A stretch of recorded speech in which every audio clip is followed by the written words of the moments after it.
네, 여러분과 함께 만들어가는 백운계 시사 1번지 2부 시작하겠습니다. 오늘 신민영 변호사 국민의힘 바로 세우기 국바세 대표를 모시고 얘기를 하고 있는데요. 여러분들께서도 신인규 제가 뭐라고 그랬어요? 신민영이라고 죄송합니다. 신인규 변호사 모시고 박민영 대변인 생각하다가 그랬구나. 예. 여러분들께서도 궁금한 것 있으면 댓글이나 문자로 참여해 주십시오. 저희가 함께 모아서 물어보도록 하겠습니다. 제가 하는 말씀 듣고 곧바로 돌아오죠. 여러분은 지금 KBC 여의도광역방송센터에서 진행하는 백운기의 시사 1번지를 듣고 계십니다.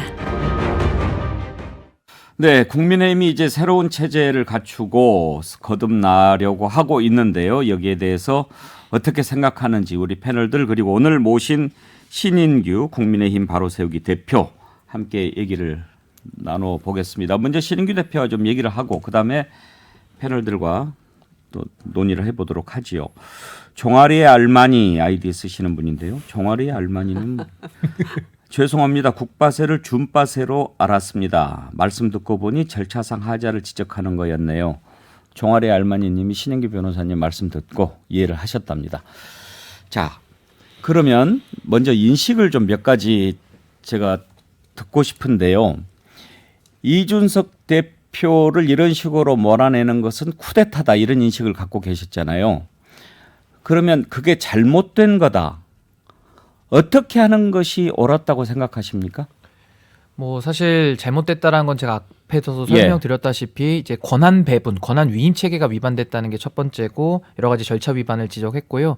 저는 원칙대로 이렇게 했었어야 된다고 봅니다. 저는 당시에 당에 비상 상황이 아니라고 규정을 졌지 않습니까? 그 사고로 규정했고 직무 대행을 이제 선임을 했었는데 그것도 권성동 원내대표 개인 자격이 한 게 아니고요. 당원에 따라서 직무 대행을 29조의 2에 따라서 물려받은 거거든요.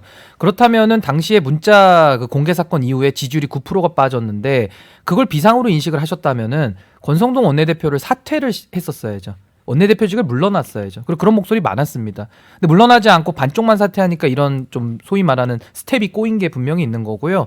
당시에 뭐 제가 백보양보하더라도 뭐 비상으로 인식하고 최고위원들이 사퇴할 수 있는데요. 그랬으면은 우리 당원 27조에서는 사퇴한 최고위원 그 권리로 표현합니다. 보궐선거하게 돼 있어요. 30일 이내에 정국위를 열어서 보궐로 채우게 돼 있는데 그거 열었으면 제가 나가지 않았겠습니까? 왜 그걸 안 여는 겁니까? 제가 안 나가더라도 천하람 위원장이 나가든 또 다른 사람이 나가든 많은 사람들이 나갔으면은 그 자리를 채워서 또 비전과 정책을 가지고 민주당과 싸우고 저희가 여러 가지 선명한 정책 가지고 윤석열 정부를 지원할 수 있지 않았겠습니까? 이 두 가지 측면에서는 절차를 놔두고 본인들이 가고 싶은 비대위, 그 비대위인 즉슨 이준석 대표가 없어져야 되는 비대위입니다. 그리고 더 기가 막힌 것은 비상을 초래했다라고 의심받는 권성동 원내대표가 반쪽 사퇴를 함으로써 원내대표 자리를 지켰습니다. 그러면 비대위를 구성하면 비대위원을 꾸려야 되지 않습니까? 15인 이내에. 거기 서열 2위로 들어가는 분이 또 권성동 원내대표입니다. 당연직으로. 그럼 이거를 국민들이 정말 뭐 하세요? 이렇게 물어볼 것 같아요. 지금 뭐 하고 계시냐고. 그러면 이준석 대표를 왜 몰아내려고 했다고 생각하십니까?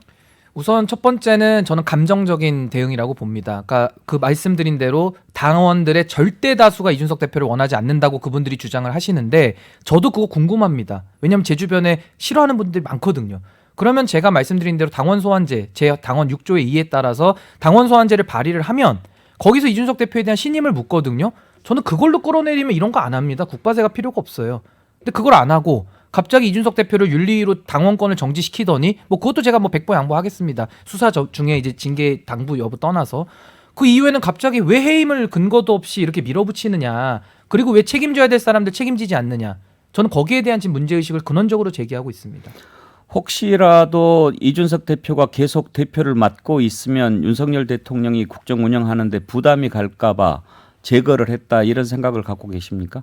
그러면 당과 정의 권성동 원내대표 말대로 대통령님의 뜻을 받들어 하나가 되는 게 정당입니까?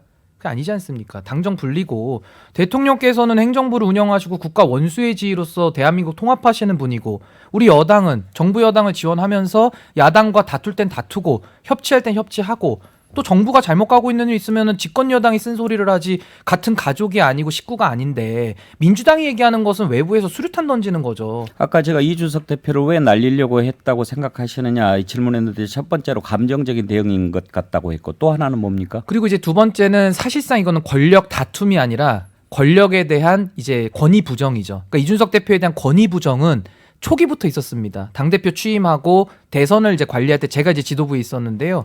당시에도 신지호 전 의원께서 나오셔가지고 당대표 탄핵해야 된다.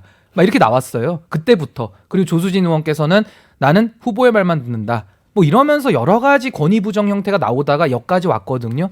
전 이거 권력 다툼으로 볼 수가 없는 게 이준석 대표가 무슨 권력이 있습니까? 권력 없어요. 저 공천 준 것도 없어요. 제가 송파구청장 예비후보 나갔는데 저 전략공천 요구도 안 했고 받지도 않았습니다. 무슨 권력이 있습니까? 그러니까 이런 거에 대해서 저는 지금 당의 다수들, 주류들, 사실상 전 그분들이 핵심 권력을 전 쥐고 있다고 생각해요. 그건 팩트입니다. 근데 이분들이 더 당원을 이제 이준석 대표 쪽에서 인기가 있고 젊은 당원들이 유입이 되고 그걸 기반으로 지선 이기고 대선 이겼거든요. 여기까지만 필요했던 겁니다. 제 추측엔 그렇습니다. 이제는 당신들이 할 일은 끝났으니 뒤로 물러나고 원래 했던 과거에 자유한국당 뭐 그 전신들의 계속 뭐 신한국당 새누리당 있지 않습니까? 그 본류 세력들이 우리가 하겠다. 이러면서 이제 주도권을 치고 나온 것이고 권위 부정에 이거는 완결판인 것이지 권력 다툼이 되려면 이쪽도 세력이 있고 저쪽도 세력이 있어서 싸워야 되지 않겠습니까? 저희는 지금 이제 국바세 카페 토요일날 만들어가지고 지금 보니까 2,500명 모였어요. 정말 한 줌밖에 안 되는 것 같아요. 제가 볼 때 2,500밖에 안 모였거든요. 권력 다툼이 아니죠. 권위 부정이죠. 그래서 제가 이거를 당권 쿠데타라고 저는 감히 규정을 내리는 겁니다. 권력 부정, 권위 부정, 권력 다툼 이 말이 얼른 저는 이해가 잘 안 됐는데 천하람 위원장은 어떻게 하셨나요? 뭐 사실은 제가 봐도 그 이준석 대표를 대표 쉽게 얘기하면 이준석 대표를 그냥 대표 취급을 안 했다. 예. 이런 얘기인 것 같아요. 그렇죠. 권위 부정이라는 그러니까 얘기는. 이준석 대표를 취급 안 하는데 예. 끄집어 내렸을 때 네.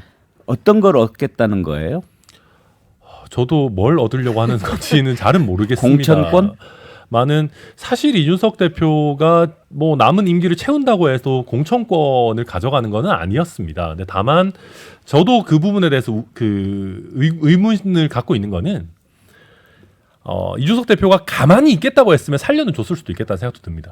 근데 이제 갑자기 뭐 혁신위를 띄우고 공천 시스템을 개혁하겠다고 하고 막 이렇게 하니까 이게 조금 위험한 방향으로 가는 거 아니냐. 당내 주류를 점하고 계시는 분들 입장에서는 예. 그런 생각을 했고 그게 크게 봐서는 뭐 공천권 다툼이라고 볼 수도 있을 것 같습니다. 이준석 대표가 이끌고 가는 상황에서는 윤석열 대통령과 국민의힘이 함께 발을 맞춰서 가는데 조금 불편하겠다 이런 인식을 갖고 있었던 것 같다. 뭐 그런 부분도 없지는 않았을 예. 거라 생각합니다. 자, 그러면 지금 이제 이준석 대표가 어떻게 대응하느냐가 최대 관심사인데 가처분 신청한다고 하지 않습니까? 혹시 했습니까? 지금 속보를 네, 속보로, 보니까 예. 한 걸로 나옵니다. 아. 네. 그 가처분 신청할 때 법률 대리는 혹시 신인규 변호사께서 맡거나 그러지는 예, 않았습니까? 저는 아니고 지금 누가 대리하는지는 아마 발표가 날 것 같습니다. 예. 가처분 신청을 하면 법률가 입장에서 보셨을 때 인용될 가능성이 좀 높은 편이라고 보십니까? 저는 상당 부분 이것은 판사가 판결문을 쓸 때는 정치 논리가 아니라 법의 논리로 평가를 하는 게 첫 번째 다르고요.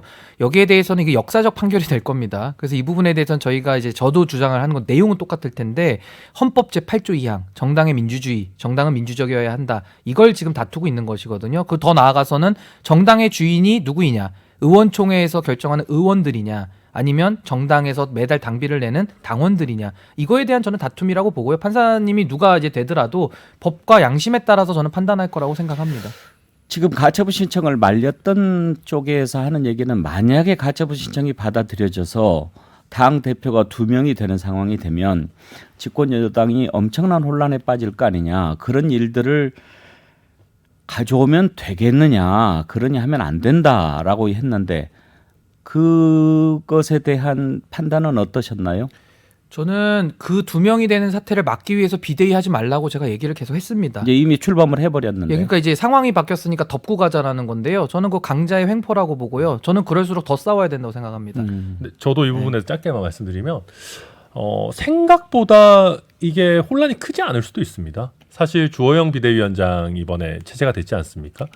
만약 이준석 대표가 가처분해서 승소를 하면 권성동 원내대표가 더 이상은 버티기 어려울 겁니다. 그러면 권성동 원내대표가 직을 내려놓으면 주호영 비대위원장을 사실 원내대표로 선임하면 됩니다. 그렇게 하면 이제 기존 체제에 따라서 원내대표가 직무대행을 하는 시스템이 갖춰질 수 있거든요. 그렇게 되면 사실상 주호영 비대위원장 체제가 출범하는 것과 주호영 직무대행 체제가 출범하는 것이 차이가 그렇게 크지 않을 수 있습니다. 이준석 대표가 당 대표로 복귀하고. 그렇죠. 근데 그건 지금 근데 지금 그렇다고 6개월 해도 정지 기간이잖아요. 네, 정지 기간 동안은 권성동 원내대표가 직무대행을 했던 것처럼 새롭게 원내대표를 맡는 사람이 직무대행을 하고 그 다음에 그 징계에 따라서 이준석 대표가 복귀하는 뭐 원래의 형태로 돌아가는 게 저는 뭐 그게 그렇게까지 뭐 큰 혼란이 있을까? 뭐 그렇게 생각되지는 않습니다. 주호영 비대위원장 인터뷰하는 내용을 들어봤더니 당에서도 충분히 법률적 검토를 했고 대응하고 있다. 뭐 그렇게 얘기를 하던데. 법적으로 다투었을 때 두 분 법률가께서는 어느 쪽이 더 이길 가능성이 높다고 보시나요? 일단 뭐 저도 사실 당에 몸담고 있는 당협위원장이기 때문에 그래서 제가 국바세도 사실 신청 안 한 거고요. 예.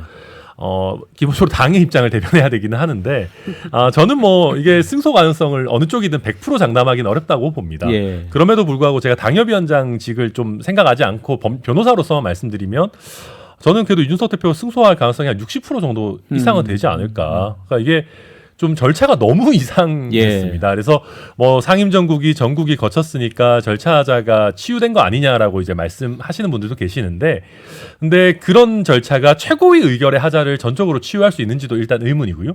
또 한 가지는 아까 신인규 변호사 잘 지적했듯이 전국위원회가 전당대회보다 밑에 있어요.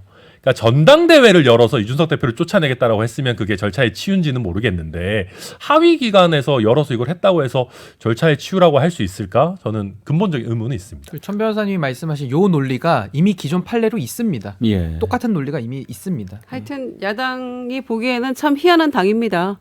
그러니까 장제원, 권성동 두 분이 소위 형제의 난이 지나고 나서 이제 한번 싸우고 직무대행 체제로 굳어지나 보다 이렇게 생각을 했거든요. 좀 아슬아슬해 보이긴 합니다만 이런 생각들 했었는데 갑자기 문자 파동 이후에 비상 사이렌을 울리면서 다들 비상 호소인들이 돼가지고 당이 갑자기 비상이라는 거예요. 그러니까 야당으로서도 산전수전 다 겪어봤지만은 참 당황스러운 순간이다 이렇게 보여줬고 이준석 대표 같은 경우에는 앉아서 죽을 수는 없다 이런 생각하지 않겠습니까? 싸워야지. 그래서 그 심정도 이해는 가는데 말씀하신 대로 이제 그 인용될 확률이 60%다 이렇게 말씀하셨는데 반대로 40%에 해당돼서 기각이 되면 다음 스텝은 뭐가 될까? 좀 그런 거 저는 저는 제가 좀 여쭤보려고 네, 합니다. 우려가 되거든요. 저는. 만약에 기각이 되면 이준석 대표는 복귀가 이제 어렵게 되죠. 그리고 정치 생명도 상당히 타격을 입게 될 것 같은데 그런 경우는 혹시 국바세 운동 방향에 영향을 미치지는 않을까요? 네, 영향은 전혀 없습니다. 왜냐하면 서두에도 제가 이게 무슨 지지 팬클럽이 아니라고 말을 했기 때문에 그건 이제 안 믿으시면 안 믿으시는 분의 책임으로 이제 돌리면 될 것 같고 본인의 결정이고 본인의 그 감수할 문제 아니겠습니까? 거기에 대해서 저는 뭐 솔직히 관심이 많이 없습니다. 본인이 알아서 할 문제죠. 그래도 이제 뭐 투쟁 방향이라고 하는 게 옳은 표현일지는 모르겠습니다만 지금 이제 국바세가 현실적으로 추구하는 게 절차상 여러 가지 잘못됐다. 이런 것을 바로 세워야 된다라는 차원이지 않습니까? 그게 현실적으로 나타나는 게 이준석 대표가 가처분 신청을 내서 그게 받아들여지고 지금 이제 천하람 위원장이 얘기했던 것으로 돌리는 것. 그게 이제 원상 복귀가 우선 목표라고 할 수 있잖아요. 그런데 만약에 그렇지 않게 됐을 때 어떤 식으로든 영향은 받지 않겠습니까? 제가 이 부분도 다시 강조드리지만 이제 이준석 대표와의 연계성을 자꾸 말씀하시려면은 이거 이름을 235로 바꿔야 됩니다. 이준석을 사모하는 모임으로 바꿔야 되고 저희는 국민의힘을 바로 세우기 위해서 국바세로 제가 그건 말씀드렸기 이제 이해를 때문에 했고 그러면 만약에 이준석 대표 가처분 신청이 기각이 되고 그만두게 되면 국바세는 어떤 부분에 집중을 하시게 저희는 됩니까? 당내 민주주의를 계속 회복하기 위해서 꾸준히 노력을 할 것이고요. 저 비정상의 상태에 대해서 저는 계속 얘기를 할 겁니다. 그걸 또 분탕질이라고 얘기하겠죠. 근데 그거에 대한 비판은 제가 감수합니다. 제가 선택했고 제가 책임을 지는 게 마땅하기 때문에 거기에 대한 지금 염려가 많으세요. 마치 어머니의 마음으로 나서지 마라 이러시는 분들 많은데 그리고 무기를 내려놔라 이런 분들이 많으신데 저는 정말로 잘못을 갖다가 잘못으로 말하는 사람의 목소리를 억압한다면 저는 그런 사회는 건강하지 못하다고 생각합니다. 그리고 또 하나는 가처분에 대해서 왜 정당 상대로 가처분하느냐라고 공격 많이 하세요. 어떻게 가족끼리 소송을 하냐 이러시는데 저는 정말 너무 기가 막힌다고 할까요? 왜냐하면 같은 식구들끼리 소송을 안 했던 게 아닙니다. 예를 들면 주호영 비대위원장님 같은 경우는 2016년도에 탈당하시기 전에 당을 상대로 가처분 소송 하셨어요. 그거는 됩니까? 본인이 하는 거는 되는 가처분입니까? 저는 묻고 싶고요. 윤석열 대통령께서도 과거에 검찰총장 현직 시절입니다. 직무정지 2달을 받으셨을 때 당연히 집행정지 하셨고 전 응원했습니다. 왜냐면요. 그거 내부 총질로 생각 안 했거든요. 문재인 정부 하였지만은. 왜냐하면은 정당은 그래도 공조직보다는 사적 결사체의 느낌이 더 강합니다. 자기가 선택하니까요. 오히려 소송이 더 자유롭기 때문에 여기는 민사법원으로 갑니다. 더 자유로운 거거든요. 윤석열 대통령은 공조직이기 때문에 행정법원 가가지고 집행정지 받아오셨는데 거기에 대해서 비판 안 하지 않았습니까? 근데 왜 이제 이준석 대표가 가처분으로 다툰다니까 최소한의 방어권마저도 당신은 행사하면 안 된다. 그런 논리는 저는 성립이 안 된다고 생각합니다. 질문이 좀 많이 나갑니다만 만약에 지금 그런 뜻을 같이 하는 분들이 그런 노력을 했는데 잘 안 될 수 있잖아요. 그런 경우에 신당 창당도 생각합니까? 전혀 신당의 시호자도 생각할 수 없고요. 저는 그럴 능력이 없는 사람입니다. 국바세 하는 것도 지금 너무 힘들어서요. 지금 힘이 다 빠져가지고 굉장히 좀 어려운 상황이고 왜냐면 소수의 인원이 이런 걸 지금 예상하고 만든 게 아니고요. 만들어놨더니 너무 많은 다수가 모여가지고 감당이 안 되는 상황이라는 게 정확한 표현입니다. 신당 얘기는 저에게는 그 해당이 안 되는 겁니다. 그럼 국바세가 추구하는 최종 지향점은 어디입니까? 저희는 헌법같이 수호입니다. 그런 국민의힘 보수정당을 만드는 것입니까? 맞습니다. 예. 제가 선택한 정당이고요. 제가 2020년도에 들어온 당입니다. 예. 이준석 대표가 이제 짤막하게 2줄을 올렸더라고요. 가처분 신청합니다. 신당 창당 안 합니다. 이렇게 했는데 이제 가처분 신청했고 신당 창당 안 한다라고 했는데 그 부분도 일단 생각은 같은 것 같습니다. 신당 창당 가능성은 별로 없다고 보시나요? 천하람 위원장도? 그러니까 이게 사실 정치가 많이 변한 게 이제는 정치권에 냉정하게 말해서 자금이 없습니다. 그러니까 이게 사실 과거에 신당 창당 같은 것들 나왔을 때는 총재급의 아주 그 한 지역의 어떤 제대로 된 기반을 갖고 계셨던 분들 같은 경우는 뭐 인력 문제뿐만 아니라 자금 문제에서도 상대적으로 자유로웠는데요. 지금 국바세 제가 하는 거 저도 이제 들어가서 봤더니 소송한다고 뭐 2만 원씩 모으고 있고 그렇습니다. 예. 근데 뭔 신당을 사실 만들 수가 있겠습니까? 뭐 중앙당 조직 이런 건 저는 좀 안 맞다고 보고요. 또 현실적으로 이준석 대표나 뭐 오세훈 시장이나 이런 분들이 국민의힘 지지층 내에서도 굉장히 큰 사랑을 받고 있습니다. 그렇기 때문에 굳이 다른 곳에 나가야 될. 그러니까 과거에 박근혜 대통령과 유승민 당시 원내대표의 사이와는 좀 다른 국면이 아닌가. 뭐 그렇게 읽힙니다. 그동안 이준석 대표를 지원했던 정미경 최고위원도 사퇴하고 한기호 사무총장 물러나고 홍준표 시장도 뭐 이제 뭐 더 안 하겠다고 하고 이런 상황인데 박민영 대변인은 또 대통령실에 들어간다고 얘기가 나옵니다. 이렇게 주변 사람들이 떨어져 나가는 것은 이준석 대표한테 계속 그렇게 해서는 당이 깨질 거다 이런 걱정 때문에 그런 거라고 보십니까? 예, 저는 뭐 그분들의 충정 어린 그런 조언의 말씀으로 저는 보고요. 다 그분들의 선택을 저는 존중을 합니다. 그리고 아무래도 지금 당내 분위기는 대세론, 힘의 논리가 작용이 되고 있기 때문에 저는 각자의 지위에서 각자의 역할을 하면 된다고 저는 보고요. 제가 신당 얘기에서 요거 한마디만 더 보태고 싶은데 제가 과거에 자유한국당 시절 우리가 기억을 하지 않습니까? 아마 자유한국당 시절로 우리가 계속 갔더라면은 정권 바꿀 수 있었을까요? 지선 이길 수 있었을까요? 저희가 국민의힘으로 당명을 바꾸면서 국민의힘의 칼라가 잡혔거든요. 저는 국민의힘의 오디션 출신 대변인이기도 하고요. 제가 사랑하고 제가 만든 정당이라는 자부심이 너무 강한데 어떻게 당의 주인이 당을 떠날 수 있겠습니까? 그 말씀으로 이거에 대한 답을 대신 드리면 될 것 같습니다. 예. 국바세가 이제 추구하는 방향이 뭔지 이제 이해를 했는데요. 김유정 의원 네. 이런 이제 움직임 어떻게 보면 몸부림인데요. 어느 정도 영향을 미칠 것 같습니까? 그동안 쭉 정치 현장을 겪으면서 보셨을 때. 국바세 예. 같은 유형의 이제 이런 결사체라고 할 수도 있고요.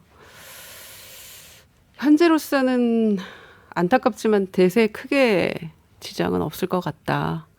이제 비대위 체제로 갈 수밖에 없다 이런 생각이 들고요. 이준석 대표의 이제 선택지가 남아 있고 오늘 가처분 신청하고 13일날 기자회견하고 이제 이렇게 사실상 이제 여론전에 들어가는 거죠. 그 이후에 이제 13일 기자회견에 어떤 얘기를 할지 또 금명간에 주호영 비대위원장과 만남을 가져서 또 어떤 얘기를 나눌 수 있을지 저는 이제 그런 것들이 관건이라고 생각하는데 이준석 대표 개인만 놓고 봐서는 노원에서 이제 국회의원 돼서 일하는 게 목표다 이런 얘기를 자주 했었어요. 근데 지금 이 상황이 이렇게 흘러간다면 내후년 총선에서 국민의힘 타이틀을 달고 노원에서 공천을 받아서 입성할 수 있을까? 이제 이런 퀘스천이 생기는 거죠. 그래서 지금 당장은 신당에 대해서 아니라고 하지만 총선이 도래했을 때 그 시점에는 또 어떻게 변화할지 알 수 없다. 첫째 그런 생각이 들고요. 두 번째는 지금은 이제 당내에서는 그래도 윤석열 대통령 그다음에 이제 이 비대위 중심으로 말도 안 되게 이제 흘러왔지만 이해할 수 없는 방향으로 흘러왔지만 그렇게 힘을 모아가지고 가고 있지만 지지율이 더 추락하고 나중에는 당 내에서 의원들이 들고 일어날 겁니다. 더 상황이 어려워지면 이제 우리는 손절해야 된다 한마디로 이제 그렇게 됐을 때는 윤 대통령이 한동훈 장관을 밀고 뭔가 이제 차기를 노리는 후보군들이 다른 생각을 하게 될 시점이 왔을 때 그때는 또 다른 변수가 되겠죠. 예. 네, 오늘 백운기의 시사 1번지 국민의힘 바로 세우기 대표를 맡고 있는 신인규 변호사 모시고 얘기 나눠봤습니다. 오늘 말씀 감사하고요. 이 말씀 하나 소개해드리면 힘이 좀 날 것 같습니다. 흥입니다라는 분이 보내주신 건데요. 신인규, 류인규, 갓인규 화이팅. 감사합니다. 열심히 하겠습니다. 네. 오늘의 댓글 두 분 선정했습니다. 다람쥐 쓰시는 분인데요. 아까 윤 대통령 핸드폰 좋아한다. 대선 때도 폰으로, 펠로시도 폰으로, 대응 지시도 폰으로, 권성동 대표에게도 폰으로. 네, 이분에게는 전지현 씨 BHC 치킨 쿠폰 보내드리겠습니다. 자연주의 화장품 글램모에서 드리는 선크림 받으실 분은 코어의 소취 영상 문정부가 가고 무정부가 왔다. 이 글 써주신 분 드리겠습니다. 감사합니다. 꼭 이메일 주소 남겨주시기 바라고요. 신규 변호사 혹시 나오신 김에 짧게 지금 윤석열 대통령 뭐를 제일 먼저 고쳐야 된다고 생각하세요? 저는 지금 뭐 고칠 거를 말한다 그러면 너무 많기도 하겠지만은 일단은 국정 기조, 방향, 인사 저는 지금 모든 거 다 바꿀 시점이라고 저는 개인적으로 생각합니다. 왜냐하면 지지율이 이렇게 짧은 일수 안에 이렇게 급격히 빠지는 거를 아무도 예상 못했을 것이고 지금 이건 처음 보고 있는 광경이기 때문에 저는 대통령실이 애를 쓰고 있는 건 제가 인정합니다만은 정말 심각하게 고민해야 되고 지금 이 당의 상황도 다 정부의 부담으로 갈 거기 때문에 해결하는 데 적극 노력해야 된다라고 생각합니다. 천하람 위원장 다음 주에 좀 대대적인 쇄신이 있을 거다 이런 얘기도 나오던데 그렇게 할 것 같습니까? 조금은 할 것 같습니다. 그래도. 네, 그리고 사실은 해야 됩니다. 네, 저는 그리고 대통령께서 본인이 아끼는 사람에 대해서도 뭔가 필요하면 조치를 취할 수 있다라는 시그널을 주시는 게 꼭 필요하다 생각합니다. 네, 오늘 여기까지 하죠. 김유정 전 의원, 천하람 국민의힘 혁신위원 그리고 국민의힘 바로 세우기 신인규 대표 세 분 감사합니다. 수고하셨습니다. 감사합니다. 네, 감사합니다. 네, 백운계 시사 1번지 오늘 여기서 마치겠습니다. 감사드리고요. 내일 오전 11시에 다시 뵙죠. 여기는 KBC 여의도 광역방송센터입니다.